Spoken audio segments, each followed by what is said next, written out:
Temos agora um convidado muito especial. Ele é o palestrante mais requisitado do Brasil atualmente. Historiador e professor da Unicamp. Participa em programas de rádio e televisão nas principais emissoras do país. Com vocês agora, professor Leandro Carnal.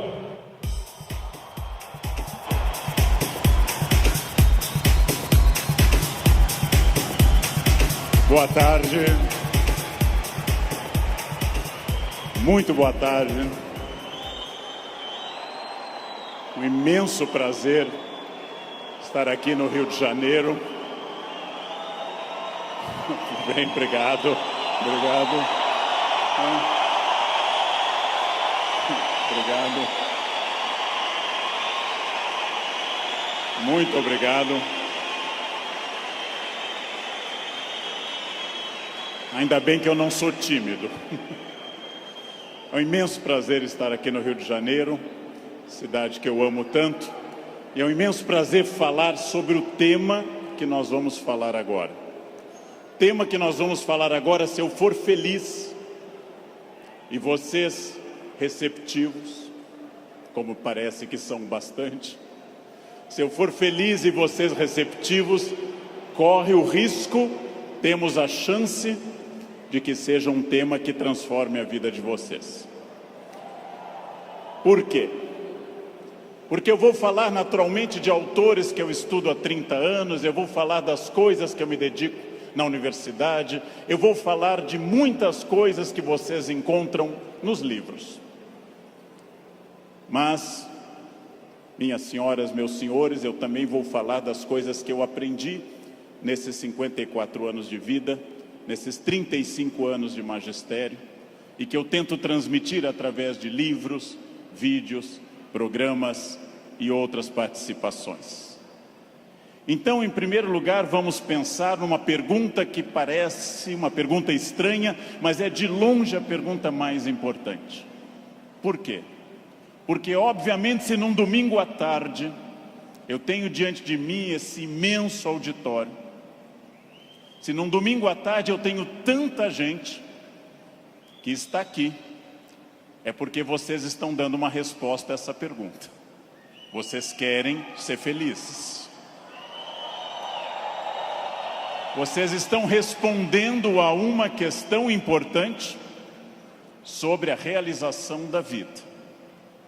Quanto mais consciente for essa resposta, quanto mais você tiver consciência do que você quer e do que você é, mais chance você vai conseguir de ser feliz.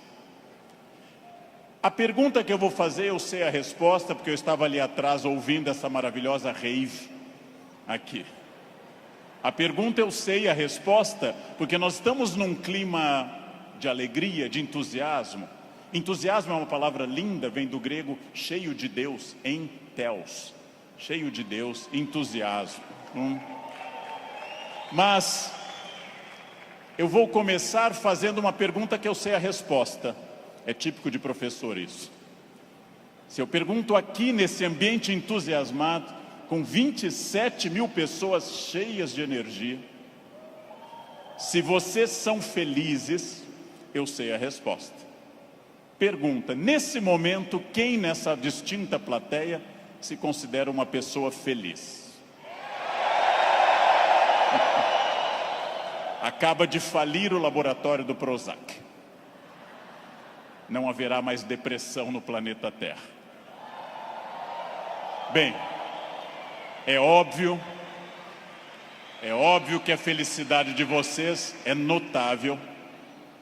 Se eu fosse cego e surdo, eu sentiria a vibração do auditório. Porém, agora começa a função chata do filósofo. Amanhã, quando vocês estiverem afônicos, semissurdos, amanhã, quando vier mais uma segunda-feira e mais uma, amanhã, quando vocês lerem os jornais, que são a coisa mais broxante que existe hoje no planeta, ler manchetes de jornais, amanhã vocês estarão talvez não tão entusiasmados quanto hoje. E daqui a 15 dias, talvez um pouco menos. Mas esse é um momento em que o entusiasmo é lógico. Então a minha pergunta é para médio e longo prazo, porque eu estou falando de um dos momentos mais difíceis da história do Brasil. Eu estou falando de um momento complicado. Ok. É para eu falar mais próximo do microfone. Eu já acho que eu estou berrando, mas... Num momento da história do Brasil onde existe uma dificuldade imensa.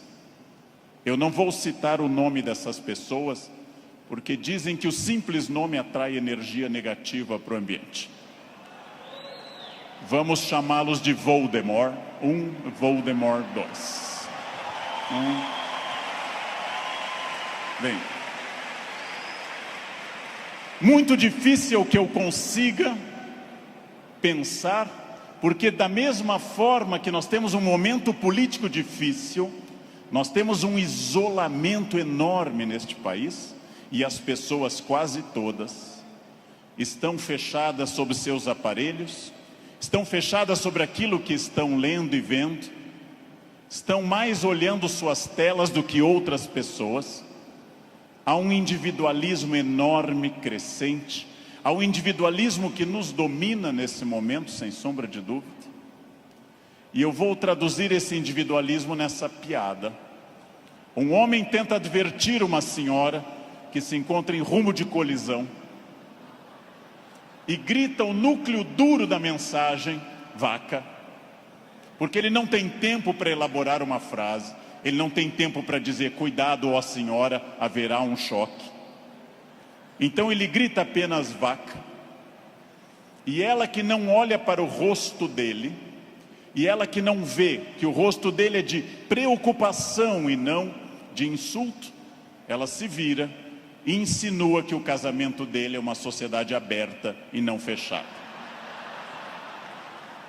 Bem,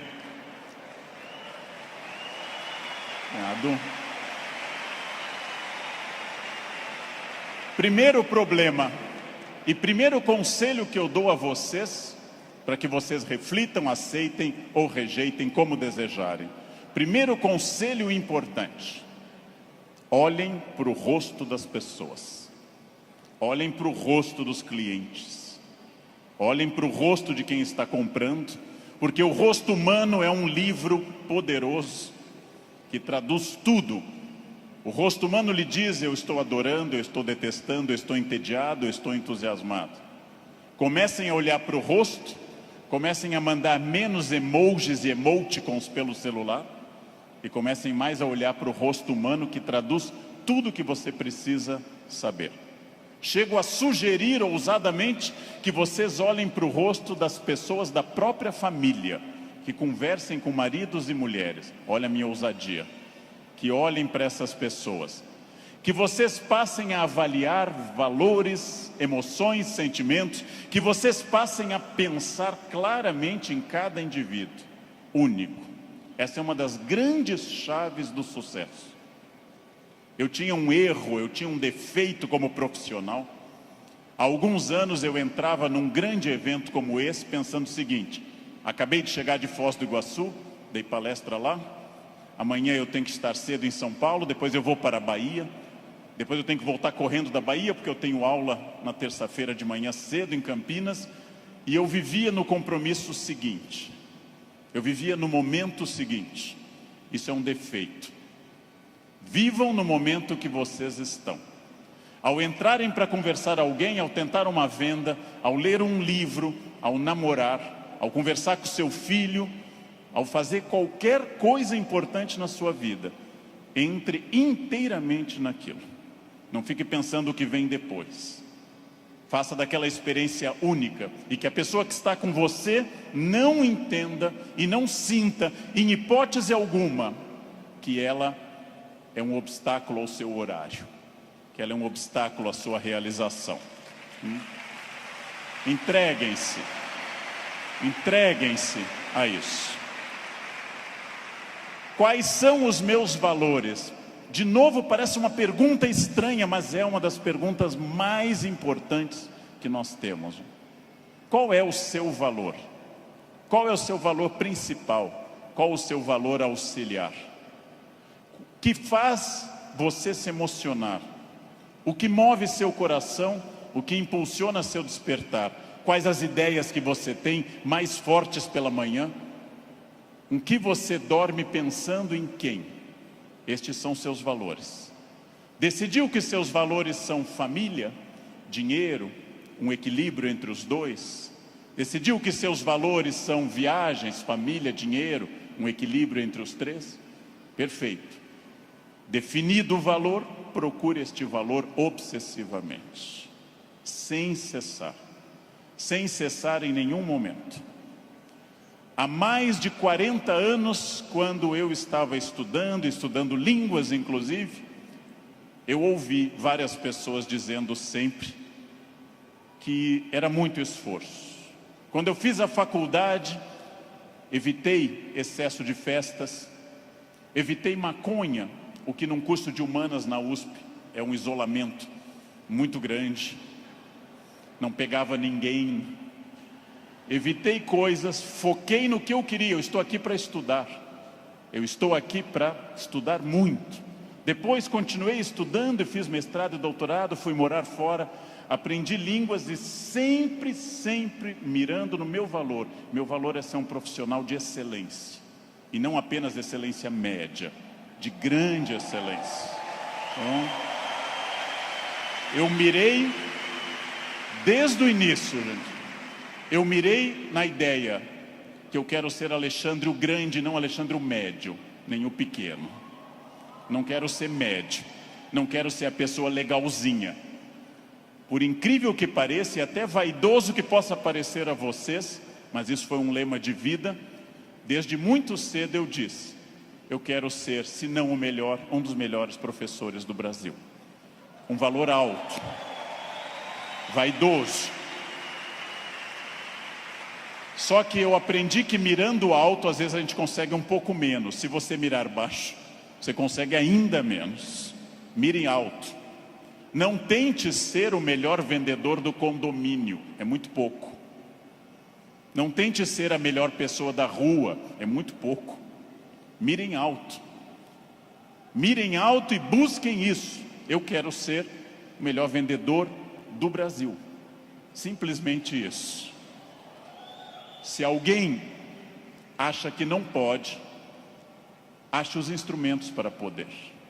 E aí um outro conselho importante. Querem saber quando está dando certo? Querem saber quando o projeto de vida de vocês acertou no valor? São aqueles semi-amigos. Semi-amigo é o inimigo que lhe abraça. Chegam a você e lhe dizem: você tem sorte, não? Nossa, você tem muita sorte. Prestem atenção nessa frase que o tio Leandro vai dizer. Sorte é o nome que o vagabundo dá ao esforço que ele não faz. Então, sorte existe, sim. Eu não controlo tudo. Eu não sou Deus, eu não controlo tudo. Por vezes eu estou em Congonhas, o avião tenta aterrissar e arremete. É para testar a força do esfíncter de vocês.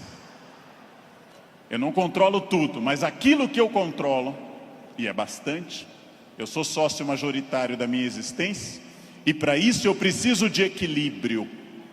Equilíbrio é fácil perceber quando está faltando. Se vocês não trabalharem, perderão a família. Se vocês só trabalharem, perderão a família também. Equilíbrio é um diálogo constante. Estou cuidando do meu corpo é funcional, o corpo tem que ser funcional. Eu tenho que sair do sofá sem auxílio de muitas pessoas. Eu tenho que ser capaz de subir uma escada sem tenda de oxigênio. O corpo tem que ser funcional até a idade que ele é funcional. Ou seja, equilíbrio é aquilo que nós estamos em plena crise. Estamos em plena crise. Só que há pessoas neste ano de crise que perderam. Outras se mantiveram e outras prosperaram. Então não é a crise que faz diferença, é a sua reação diante dela. A crise veio para todos os 206 milhões de brasileiros. Há pessoas que afundaram, há pessoas que mantiveram o que tinham, e há pessoas que hoje estão melhores do que estavam há algum tempo. É claro que hoje, no momento da crise, eu vou dar uma pista histórica importante. O que é crise? É quando eu tenho muitas perspectivas diante de mim. Só que a crise é aquilo que separa o amador do profissional. Todo mundo sabe dirigir numa boa estrada em dia de sol. Pouquíssimas pessoas sabem dirigir numa estrada com chuva à noite esburacada. A crise separa quem é bom de quem é ruim, o amador do profissional, de quem veio ao mundo a trabalho ou a passeio. Todo mundo sabe, em situação sem estresse, ser calmo. Poucas pessoas são calmas em situação de estresse. Todo professor é ótimo se a turma for ótima. Poucos professores são bons quando a turma é resistente. Todo mundo pode vender para o cliente fácil. Pouca gente pode vender para o cliente difícil. É o cliente difícil que separa o amador do profissional. O outro não precisa. Importante. Crises passam sempre, sem exceção. Toda crise passa. E aqui já vem a pergunta: onde você quer estar quando essa crise passar? Com quem? Onde você quer estar quando essa crise passar? Eu quero fazer muitas perguntas importantes para nós. Vamos agora testar uma questão importante. Quase todo mundo no Brasil está pessimista. Há um pessimismo dominante. Ótimo. Mais fácil ainda de trabalhar. Por quê? Vamos testar a idade de vocês. Quem lembra dessa personagem, provavelmente tem curso de datilografia. Quem lembra dessa personagem fez prova com um mimeógrafo. Provavelmente teve Orkut. Quem lembra dessa personagem é uma pessoa experiente. Essa hiena, um desenho animado da década de 60 e 70, a hiena Hard ficava dizendo: ó vida, ó céus, ó azar. Ela era pessimista, porém tudo que a hiena dizia que podia dar errado, dava. Ela era pessimista, mas ela acertava. Por isso que eu quero dizer a vocês que o pessimismo pode ter alguns valores. Ele nos dá uma amostra dos riscos. É importante ter um pessimista na equipe, mas no máximo um, apenas um, que é o que uma equipe tolera. Quando alguém chega e diz: nós vamos dobrar o capital, dobrar o número de clientes, nós estaremos mais 30 países até o ano que vem, o pessimista diz: calma, não é tão fácil. Pessimista é importante para levantar problemas, mas agora eu vou mostrar uma imagem daquilo que eu acredito. No barco está a hiena pessimista dizendo: lógico, o continente está longe, a desidratação é certa, há tubarões, essa vela é ridícula, esse remo não vai levar a nada. Ele tem razão, a hiena tem razão. Mas observem uma coisa: o pessimista faz um bom quadro dos problemas, mas não está fazendo, para dizer uma coisa elegante para uma plateia distinta, não está fazendo sêmen algum para mudar isso. Não dá para ser mais direto que isso à tarde, não é? Bem,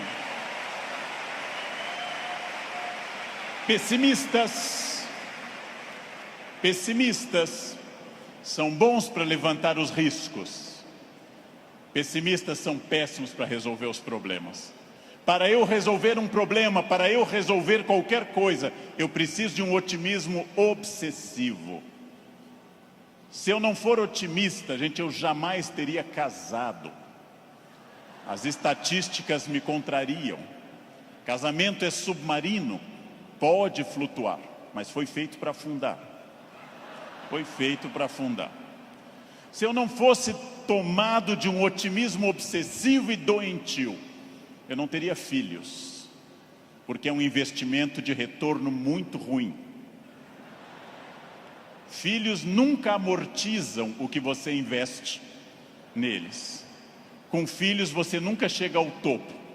Pelo contrário, você vai investir centenas de milhares de reais e vai ouvir a frase: eu te odeio. Filho não vale a pena. Casar não vale a pena. Porém, se nossos pais não tivessem tido esse otimismo obsessivo, nenhum de nós estaria aqui hoje. Então, mais uma vez, um conselho forte. Ouçam os pessimistas. Para pessimista não vale a mãe é sempre otimista com vocês. Ouçam um cunhado é bom para isso. Ouçam o cunhado. Ouçam os pessimistas. Vejam o que eles têm a dizer, agradeçam. Enquanto eles falam, tenham aquela reação bovina. Ouçam.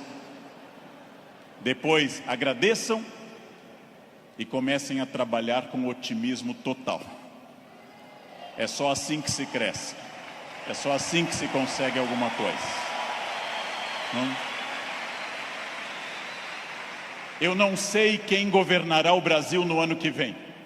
Pela tradição republicana, o pior possível, mas ainda não escolhemos. Eu não sei, aliás, nem quem governará o Brasil no fim deste ano. Eu tenho total incerteza, mas quero garantir a vocês que, apesar da imprevisibilidade, há uma chave na mão de vocês chamada preparo. Quem daqui ler mais livros sobre técnicas boas de venda, estudar mais psicologia de vendas, quem tiver mais método, quem for mais otimista, quem for mais metódico, não sabe o que vai enfrentar, mas estará melhor do que quem não fizer isso. Não sei onde estaremos, gente. Não sei onde estaremos. Vejam, em nenhum momento na graduação de História e Filosofia, em nenhum momento fazendo mestrado ou doutorado ou estudando fora, eu imaginei que um dia eu teria a honra de falar para essa plateia tão numerosa e entusiasmada. Em nenhum momento. Jamais. E não obstante, ter estudado me trouxe até aqui. Ou seja, essa é a chave. Pergunta óbvia, onde você quer estar o ano que vem?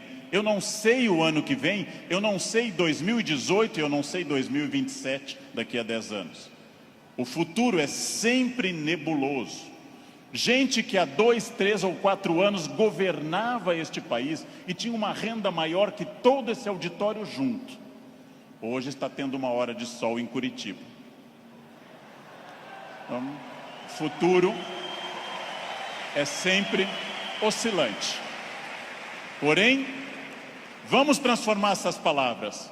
Substituamos passado por experiência, o que os trouxe até aqui. O presente, ação, esse encontro aqui na Barra. O futuro é estratégia, o que vai ser gestado nesse dia para o que vem pela frente. Se vocês pensarem em futuro como estratégia, entenderão que sim, o futuro é absolutamente imprevisível. Mas quanto mais estratégia eu tiver, mais eu vou controlá-lo. A chuva vai vir para todos. Quem souber nadar melhor vai sobreviver. Esse é um dado óbvio. Bem, mas eu erro bastante. Eu, Leandro, sou hoje melhor professor, porque já errei bastante. Eu, Leandro, erro. Errar é humano. Lembrem que no nosso mito fundacional, judaico-cristão, a primeira empresa do mundo chamou-se Éden, e o proprietário selecionou 2 funcionários, dali mesmo, não fez seleção externa, criou ali dentro do Éden mesmo. Deu apenas uma regra, fez uma semana de compliance e deu apenas uma regra. Só não pode comer uma fruta, o resto tudo pode. Foram lá e comeram. Foram demitidos por justa causa. Foram para o mundo, tiveram 2 filhos. Um matou o outro, Caim matou Abel. Primeira família do mundo, a mais próxima de Deus. 2 infratores, um assassino e um cadáver. Essa é a primeira família do mundo. Uma família que tinha tudo para dar certo, gente. Não tinha sogra, não tinha nora e não tinha genro. Uma família perfeita. E deu errado. Pergunta: nós somos filhos deles. Errar é humano. Significa que todos que estão aqui, com exceção dos mentirosos, já erraram. Só os mentirosos nunca erraram, porque são mentirosos e dizem que nunca erraram. Faz uma coisa que eu treino há mais de 50 anos diariamente. Eu treino andar. Faz mais de 50 anos que eu treino diariamente e eu tropeço. Erro é um recado. Erro é um recado enviado para dizer que você pode mudar de estratégia, tem que aprender, tem que ter cuidado. Erro é fundamental. Errou, não conseguiu, não atingiu meta, falhou, ótimo. Se você aprender, você será melhor. Senão será só um chorão. Aprenda. Aprenda com o erro, gente. Aprenda com o erro. Erro lhe tira da zona de conforto. O que é a zona de conforto? É aquilo que me deixa satisfeito, feliz. Zona de conforto é aquilo que estraga o meu desafio. Ostra feliz, diz Rubem Alves, ostra feliz não desenvolve pérola. A pérola é a resposta da ostra a isso. Por que a ostra faz uma pérola? Porque um grão de areia a incomoda e ela reveste com madrepérola. Sem isso a ostra não produziria pérola. Zona de conforto é aquilo que lhe deixa repetindo. Eu caso, e caso como todo mundo com entusiasmo, querendo cuidar muito, fazendo muito afago e afeto, e vou ficando mais confortável no casamento, passo a ficar mais tempo no sofá, passo a usar moletom, passo a beijar minha esposa na testa, sinal claro de declínio erótico. Passo a chamar minha esposa de mãe, que é para não ter nada sexual mais, porque com a mãe ninguém tem nada. Perco a atenção na roupa de baixo, e ela, ao invés daquelas lingeries lindas, de seda e renda, vermelha e preta, passa a usar bege, de algodão, lavadas com sabonete no box, dia após dia. E assim os dias vão se sucedendo e finalmente chegamos ao ponto mais baixo da relação. Os dois passam a usar croque. Acabou. Acabou.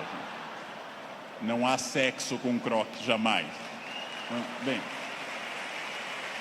salvo se alguém aqui está de croque, é exceção do que eu estou dizendo. Fica muito bem em você. Fica muito bem. O que acontece com a zona de conforto? Eu passo a não querer fazer mais coisas certas nem com entusiasmo. Eu passo a achar que está bom estar no aquário lotado porque é conhecido. E eu não busco um aquário mais desafiador e maior.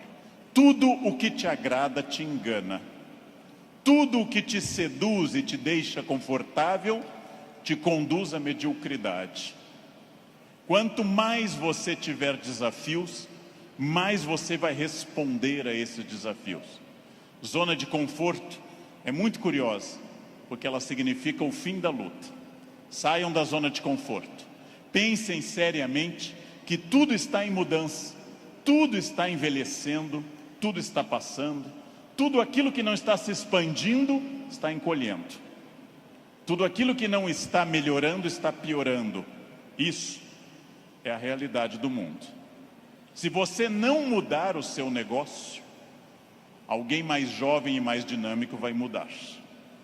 Nesse momento, alguém está tendo uma ideia de vendas melhor que a sua. Isto significa que quem se dedica a ser um profissional precisa permanentemente levar em conta essa frase: mudar é difícil, me ensinaram os norte-americanos. Mudar é difícil, não mudar é fatal. Mudar é difícil, não mudar é fatal. Isso é fundamental. Tem duas opções: enfrentar a mudança, enfrentar o desafio e pensar: esse ano eu consegui isso, que bom, e agora? Ah, mas eu já falo inglês. Ótimo. Qual o passo seguinte? Eu já consegui a minha casa, perfeito. Era esse o seu objetivo material? Qual é o passo seguinte nos outros objetivos? Não mudar é fatal. Protagonismo é quando eu entendo que a minha vida não mudou por causa dos astros. Não mudou porque Mercúrio estava retrógrado. Não mudou porque Saturno está sob meu signo. Mudou porque eu agi. Mudou porque eu fiz alguma coisa. Protagonismo é isso. Não é fácil tomar essa decisão. Não é fácil olhar além do horizonte e perder essa ação reativa de quem simplesmente acha está faltando isso, está faltando aquilo. Não é fácil. Não é fácil essa transformação. A visão além do horizonte pressupõe racionalidade, pressupõe previsão. E eu venho de um país que eu amo tanto, este Brasil, apaixonadamente, um país que não gosta de ser estratégico. Todos os dias eu pego avião, gente, todos os dias, como hoje de manhã, como agora à tarde. Todos os dias eu enfrento raios-x e pessoas que passam, aí tem o celular no bolso e voltam. E eu atrás dessa pessoa envelhecendo. E a pessoa passa de novo, as moedas, e volta. A botinha cafona com taxinhas, volta. Depois de 10 vezes a pessoa passa, sem nenhuma estratégia. Chega à porta do Finger, a funcionária pede o documento e começa a procurar na bolsa ou na mochila o documento. Naquele momento, o meu já está em ângulo para mostrar para o funcionário. Essa pessoa acha o documento, entra no avião, vai até a metade e aí olha o seu ticket, 2A, e começa a voltar, contrariando a piracema que está indo para o fundo do avião. Estratégia é a capacidade de se antecipar à necessidade. Estratégia é estar pensando o seguinte: está dando certo a minha estratégia nesse momento? Ótimo. Está dando certo, já é passado. O que eu vou fazer no futuro? O que eu vou fazer para transformar isso? Racionalidade estratégica. Não existe destino. Eu sou das pessoas que compartilha da ideia que não existe destino. Existem acidentes para todos. O que eu faço com esse acidente me define. Leandro, você fala bem porque você é de aquário. Eu sou de aquário. Aquário é ar. Pessoas de ar falam bastante. Gêmeos também. Você é muito ciumenta, mulher, porque você é de escorpião. Escorpião é tomado pelos ciúmes. Mas que marido exemplar? É câncer. Câncer é água. Chora até a inauguração do supermercado. Mas que chefe autoritário? Áries. Ele é de Áries. É muito autoritário. Que secretária organizada? Virgem. Virginianos têm toque com ordem. Muito bem. Isso é pensamento mágico. Sabe o que é pensamento mágico? Acreditar que a minha vida é determinada por uma constelação na hora do nascimento. Sabem o que é vaidade, que também atrapalha? É ficar pensando agora, por que ele não falou do meu signo até agora? Isso é vaidade. Será que ele vai falar do meu signo? Isso é vaidade. Bem, superem isso. Superem essa ideia de sorte, azar, destino. Introduzam a ideia de decisão, estratégia e trabalho. Sartre diz, o filósofo que morreu em 1980, Sartre diz: não importa o que a vida fez de você. Pausa. Importa o que você fez com o que a vida fez de você. Não importa o que a vida fez de você. Importa o que você fez com isso. Você conseguiu aprender inglês porque sua família era rica e te levava para esquiar em Aspen, no Colorado? Ótimo. Tem outra maneira de aprender, na biblioteca pública com CDs de graça. Aspen é bom, Aspen é legal, mas não está impedido o acesso para outras pessoas. Não importa isso. A vida te deu 3 chances de sucesso material. Nascimento é a primeira. Quem nasceu de família boa, mas desprovida de recursos, já queimou 1/3 das chances. Família amorosa, mas sem CNPJ forte. Segunda chance, casamento. Quem casou por amor já queimou 2/3 das chances. Casar por amor elimina mais 1/3 das suas chances. Sobrou só um, gente. Só um caminho. Trabalhar. Trabalhar bastante. Ou casar de novo. Ou nascer de novo. Eu já me convenci que é trabalho, que queimei os 2/3 iniciais também. Tenho família amorosa e muito trabalho pela frente. O que significa isso, gente? Vamos pensar. Eu não sou controlado. Eu não sou controlado pelo destino. É óbvio que eu não sou tudo e nem posso tudo e nem sei tudo, mas eu não sou controlado pelo destino. O primeiro exercício que eu quero que nós façamos daqui para frente é o seguinte: dentro do padrão do humano, eu não posso desejar imortalidade, está fora do padrão do humano. Tirando a rainha Elizabeth, ninguém é imortal no planeta Terra. A Beth é imortal. É uma Highlander. Eu não posso dizer, eu me cuido, você vai morrer igual. Vai ser um cadáver bem cuidado. Eu hidrato a pele, vai ser um cadáver hidratado, bonito. Eu malho todos os dias, um cadáver definido, bonito também. Muito bem. A não ser que vocês queiram evitar Alzheimer, aí o meu conselho é: comam bacon, pururuca, banha, isso evita Alzheimer. Vocês não chegarão à idade de desenvolver Alzheimer. Vão morrer antes. Não? Bem. Não controlo tudo. Não controlo tudo. Não sou dono do universo. Não posso impedir a morte, que virá. Mas entre o nascimento e a morte eu controlo muita coisa.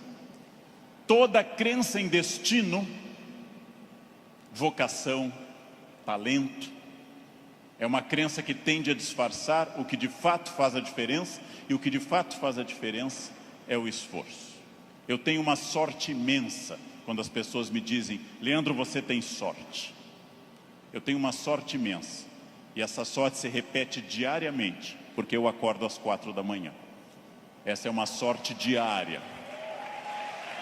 Basta eu começar a dormir o dia todo que a sorte se vai. Ninguém me controla, e eu acredito, como os filósofos gregos, que a vida pode ser mais racionalizada. Eu acredito que eu tenha condições de interferir na minha vida. Eu acredito que quando eu faço a pergunta: o que estamos fazendo de nós mesmos, eu posso dar uma resposta objetiva e prática. O que eu estou fazendo de mim? É um momento para pensar. O que eu estou fazendo de mim? Essa é a vida que eu estou querendo levar? Com as pessoas que eu quero? A vida é muito curta, gente, é muito rápida, é muito passageira. E ouçam alguém de mais de 50. Depois dos 40 parece ficar mais rápido ainda. Parece que passa numa velocidade incrível. A vida é muito curta para que se perca tempo numa existência medíocre, numa existência pequena, numa existência fraca. A vida é muito curta para que eu tenha uma família que eu não ame, para que eu tenha um emprego que eu não goste, para que eu tenha um trabalho que eu não me dedique. Ela é muito curta para eu ser medíocre. É muito pouco tempo para isso. Perguntem o que estamos fazendo de nós mesmos e sigam o conselho que Sócrates fundou a filosofia ocidental: conheçam-se, conhece a ti mesmo, conhecimento de si. Sigam esse conselho, sigam essa ideia de saber quem vocês são. Se eu me conhecer, ninguém me ofende. Se eu me conhecer, ninguém me ataca. Já disse isso várias vezes na internet. Quando alguém me xinga no trânsito, eu tenho que saber se a pessoa está dizendo a verdade ou mentira, e nos dois casos eu não posso me ofender. Conheçam-se, saibam quem vocês são. O ano passado um aluno bateu a porta na minha cara e gritou: careca. O que eu vou dizer para esse aluno? Não, retire o que você disse, não, estou ofendido. Vejam, as pessoas têm direito a dizer o que querem, é um direito constitucional. Eu só me ofendo quando eu concordo com elas. Ataque é veneno. Veneno só funciona se eu tomar. Ataque é veneno, eu preciso tomá-lo. Então, se eu não tomar, o veneno não funciona. Já ouvi no trânsito de São Paulo e gravei um programa sobre isso uma vez, um café filosófico. Alguém me gritou, insinuando que minha mãe exercia atividade erótica remunerada. Examino a biografia de minha mãe, hoje com 80 anos. Na juventude ela está sempre com o rosto fechado nas fotos, como era próprio daquela época, nunca sorrindo. Era obviamente uma mulher fiel, sempre triste, fechada, uma mulher de um homem só. Não ria, não tinha aquela pele brilhante da mulher que não é tão dedicada.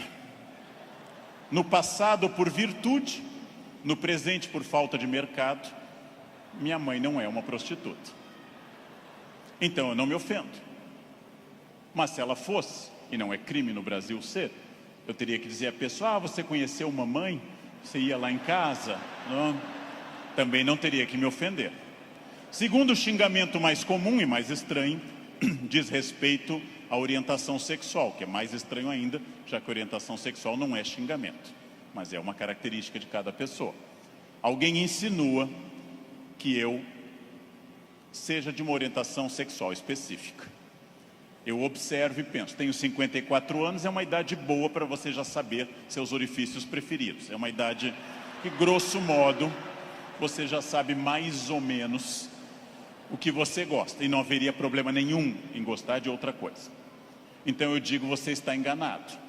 Seguindo o velho conselho do Rio Grande do Sul, onde eu nasci, por onde sai o feijão, não entra mandioca.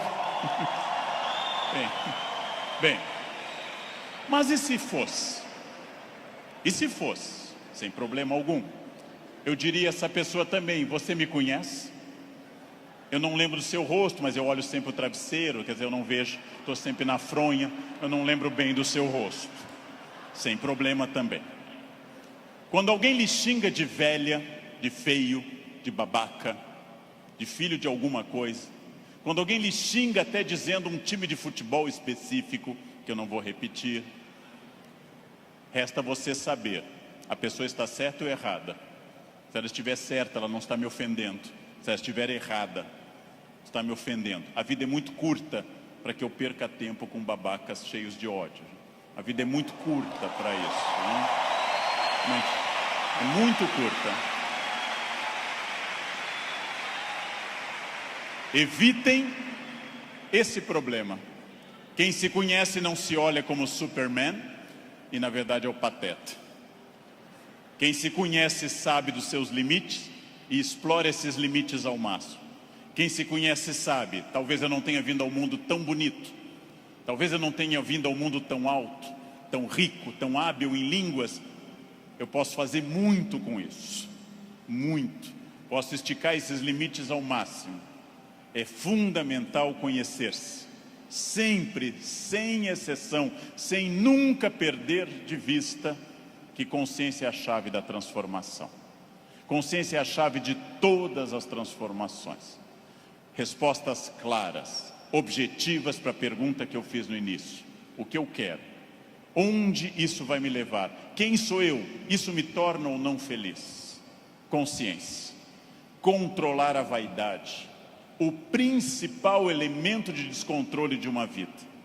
Trabalhei para homens muito importantes nesse país, trabalhei com pessoas fundamentais deste país, e quase todos com o mesmo pecado, o pecado da vaidade, o pecado fundacional da humanidade, o de Lúcifer, o pecado de se achar mais do que é, e de achar que os outros concordam com isso. Mire em ser mais do que você é, mas saiba exatamente quem você é, para que o mundo não precise lembrá-lo disso com frequência. É melhor que qualquer pessoa, cobramos mais o corpo com roupas e alguém diga, nossa, você está muito bem, poderia deixar mais alguma coisa à mostra, do que alguém que diga, vai colocar uma burca, meu filho, tá demais. Quer dizer, esperem, saibam quem vocês são, saibam quais as lutas que valem a pena. Por quê? Porque a vida oferece algumas lutas muito boas. Família é uma delas. Luta contra o racismo é uma luta muito boa. dedico parte da minha vida a isso. Luta contra a violência sobre as crianças, luta contra a pedofilia, é muito boa. Essas lutas são boas, merecem toda a nossa energia, merecem todo o nosso empenho, talvez até a vida. As outras, não. Não. Escolham a luta, gente. Escolham as lutas. Não é boa luta o trânsito. Não é boa luta. É ridículo brigar no trânsito. A pessoa pode estar simplesmente louca, drogada ou armada. Não lutem no trânsito. Não percam um projeto de vida por causa de um louco. Não lutem em família, dentro da família. Família é como herpes, volta sempre. Volta sempre, gente. Você brigou agora, no próximo Natal tem de novo. Não adianta brigar. Escolham as lutas. E quando alguém lhe ofender na sua rede social, bloqueie, apague ou ignore. Rede social não é um bom espaço de luta, é perda de tempo ficar brigando em rede social. Escolham as lutas, gente. E aqui um detalhe, uma campanha. Falando no Brasil inteiro, eu estou lançando uma campanha, gente. Pelo amor de Deus, parem de dar bom dia em grupo de WhatsApp. É a minha campanha. É minha campanha. Se alguém der bom dia, apaguem simplesmente e pronto. Pronto, falei. Escolham as lutas. O mundo inteiro hoje está centrado em duas coisas: parecer, através de redes sociais, e ter. Ter é bom, se representar que eu vou melhorar com isso. Ter para ser, ter para parecer é ruim. É bom eu ter conforto, é bom eu ter algumas coisas materiais, desde que eu saiba que elas servem à minha felicidade, e não eu sirvo as coisas. Ter e parecer não se confunde com ser. É uma palavra difícil, eu sei. É uma palavra complicada, essa tal de felicidade. Epicuro, filósofo, que eu adoro, dá uma norma muito clara: viver não é um fardo. Não viver não é um mal.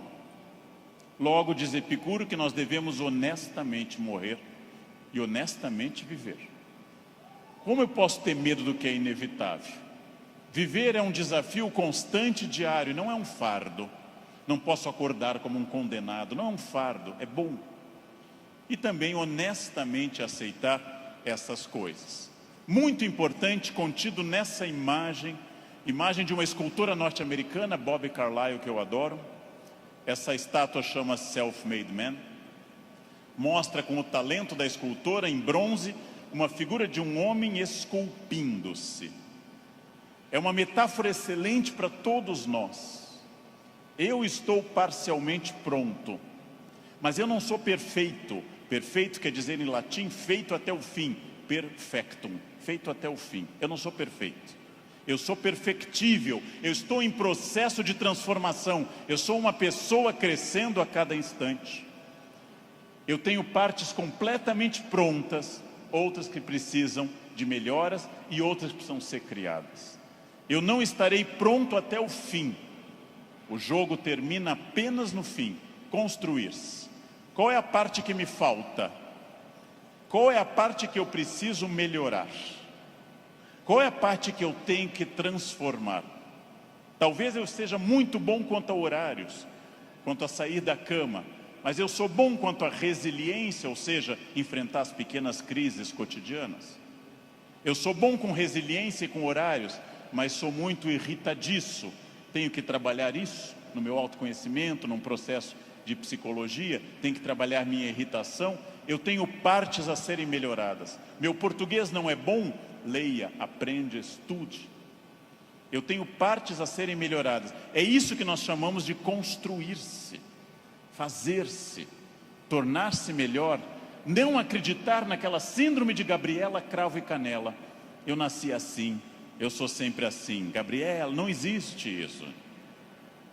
Não existe nada que eu não possa transformar dentro do padrão do humano. Construir-se. Fazer algo novo, fazer uma ideia nova, interferir no meu corpo, na minha renda, na minha família. Freud morreu em Londres fazendo essa pergunta nos seus 2 últimos anos de vida, 1938 e 39. O que as pessoas buscam tanto a infelicidade e quando encontram, ficam admiradas como se fosse uma coisa surpreendente? Por que as pessoas mantêm uma família difícil, em ambiente difícil? Por que fazem programas ruins, estressantes? Porque ano após ano repetem o mesmo erro. E depois, quando vem a infelicidade, na forma de insônia, ansiedade, depressão, angústia, elas ficam surpresas. O que houve com a minha vida? Houve o que você fez. Houve o fruto do seu projeto. Houve a sua ação, houve a sua mão neste cinzel. Trabalhem. Uns têm que trabalhar mais. Uns precisam um esforço maior. Tem gente que anda 5 minutos na esteira e define abdominais. Eu tenho raiva dessa gente. Tenho raiva. Tem gente que come brigadeiro dia e noite e está com 2% de gordura. Quero que morram. Eu vou ter que comer capim sem parar. Vou ter que correr daqui até o Recreio dos Bandeirantes e voltar fazendo num pé só para perder 100 gramas em 2 meses. Não é fácil. E devo dizer a vocês, vai piorando com o tempo. Não é fácil, mas é possível para todo mundo. É possível para todo mundo. Esculpam-se. Criem-se. Façam algo assim. Sejam alguém diferente. Façam algo que transforme a sua vida. Parem de ficar na estrada lamentando o que teria sido. Tirem o futuro do pretérito da cabeça de vocês. O que teria sido não tem importância. Só tem importância o que é e o que será. O presente e o futuro. Só. Ah, se eu tivesse feito isso. É irrelevante o futuro do pretérito no projeto de vida. Condicional em inglês. Não existe isso. Não pensem em nada que não seja fruto dessa ação. É isso que eu tenho perseguido sistematicamente nos últimos anos. Aquilo que eu quero, as metas que eu desejo, o mundo que eu quero ver, seguindo o conselho do grande Mahatma Gandhi, líder da Índia, seja você. O mundo que você deseja ver, ou seja, anuncie em você o mundo que você deseja ver. Como eu quero um mundo mais ecológico, eu vou reciclar lixo em casa. Como eu quero um mundo mais humano e mais educado, eu serei mais humano. Como eu quero um trânsito mais cidadão, eu serei um melhor motorista. Como eu quero combater a violência entre as pessoas, eu serei menos violento. Eu sou a transformação que eu quero ver no mundo. Parem de se espelhar no mundo, construam essas coisas, digam a si mesmos onde querem estar, com quem, com qual corpo, com qual renda, em qual casa, e persigam esse objetivo. Persigam esse objetivo. Pronto. Simples. Num livro que eu acabei de ler, conta o autor que o grande pianista deu um concerto aqui no Rio, Arthur Moreira Lima, que eu admiro muito, tocou maravilhosamente Chopin, e ao final uma senhora simpática chegou e disse a Arthur Moreira Lima: nossa, eu daria minha vida para tocar como o senhor toca. Ele respondeu: eu dei a minha. Essa é a chave. Eu dei a minha. Eu dei a minha vida significa eu fiz todo o esforço para isso. De novo a pergunta com a qual eu iniciei essa fala.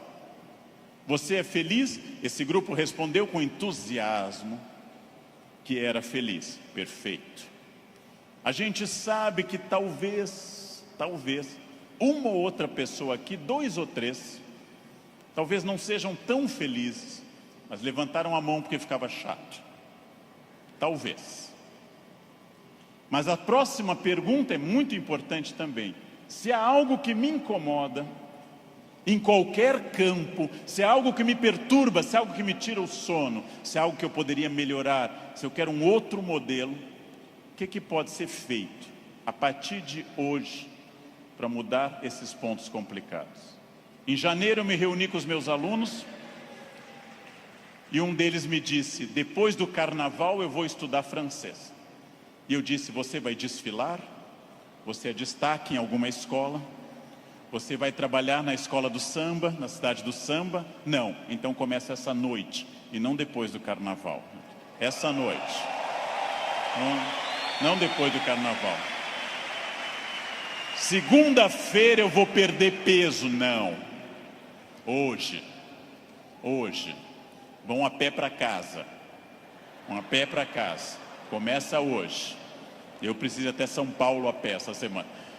Vocês não podem pensar nisso para depois. Eu tenho um assistente que, vendo tudo que eu faço para o Natal em família, eu gosto muito da festa de Natal, sou um fascinado pelo Natal, adoro festa de Natal.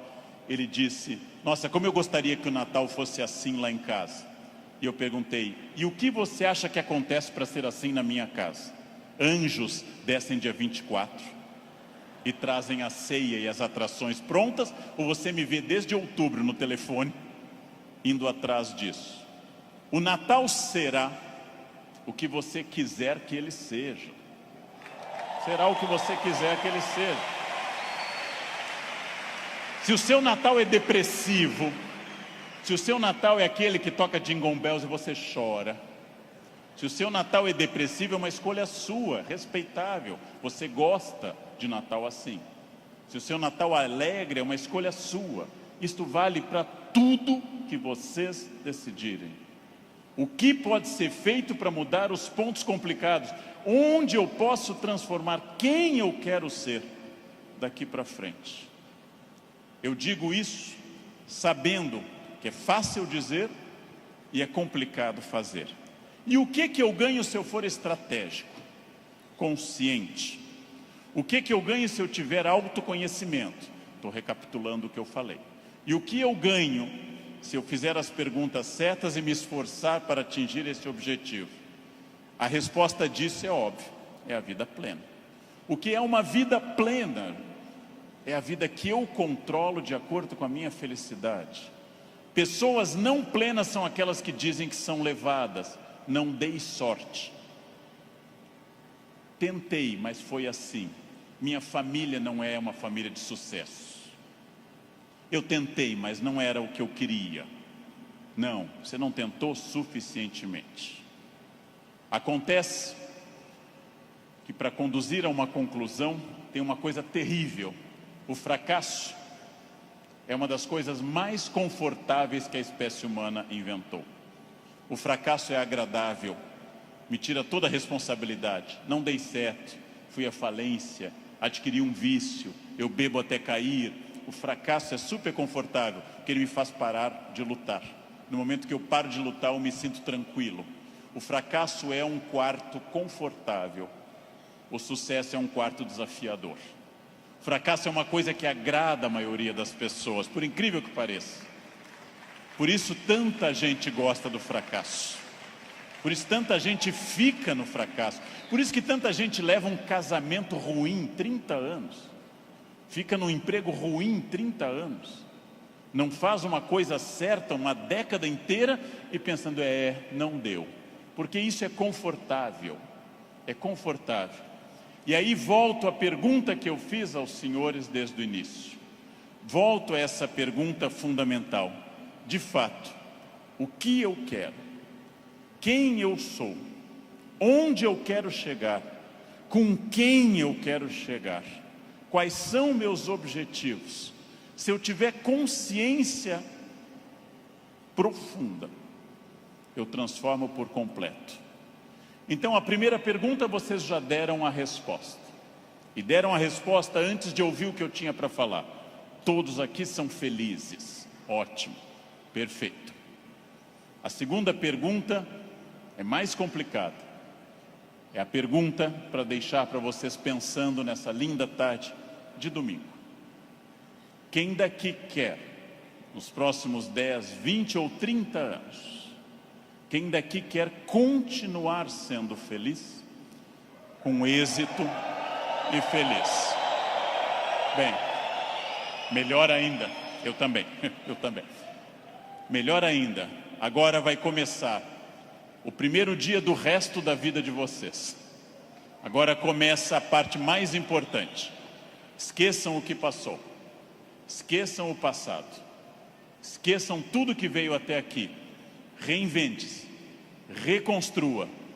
Faça dessa vida um espaço completamente diferente. Fácil. Sua vida vai continuar sendo muito feliz. Não se acostume ao fracasso. Acostume-se à felicidade. Desafiem-se. Sejam melhores. A vida só vale a pena se ela for intensamente vivida, intensamente aproveitada dentro desses objetivos. Por que que eu sei isso? Porque é o que eu faço aqui hoje, inclusive. Então, muito obrigado pela atenção de vocês. Muito obrigado. Obrigado. Muito obrigado.